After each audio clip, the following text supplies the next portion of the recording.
आज कोल्हापूर युवासेना शिवसेना उद्धव बाळासाहेब ठाकरे पक्षाच्या वतीनं शिवाजी विद्यापीठातील जे निकृष्ट जिम आहे, तर आज बघितलं तिथं जाऊन आम्ही स्वतः प्रत्यक्षात बघितलं. एक डंबेल्स आहे तर दुसरा नाही आहे, दुसरा नाही तर तिसरा नाही आहे, चेन खराब झाल्या, वायर खराब झाल्या, काही मशिनरी तर खूप जुनाट आहेत, अस्वच्छता आहेत. याच्या विरुद्ध आज कुलगुरूंच्याकडे आम्ही मागणी केली आहे. जर तुमच्याकडे एवढे शेकडो कोटीचं बजेट येतं तर या जिमसाठी का वापरत नाही तुम्ही?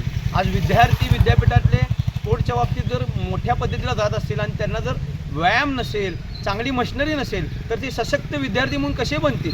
आज अनेक विद्यार्थ्यांच्या आमच्याकडे तक्रारी आल्या आहेत की ही व्यायामशाळा पूर्ण मोडकळीस आल्या म्हणून आम्ही आज त्यांना हे दाखवण्याचं काम केलं आहे आणि त्यांना इशारा दिला आहे, येणाऱ्या 1 महिन्यात जर तुम्ही नवीन पद्धतीची व्यायामशाळा केली नाही तर आम्ही त्याच विद्यार्थ्यांना घेऊन तुमच्यासमोर जोराने बैठका काढू. यांच्याकडे आदिसभा सदस्य आहेत, त्यांना विविध विषयावर प्रश्न मांडून ते फंड घेतात. मग या जिमसारख्या महत्त्वाच्या प्रश्नाकडे त्यांचं दुर्लक्ष का? हा आमच्या सगळ्यांचा त्यांना सवाल आहे.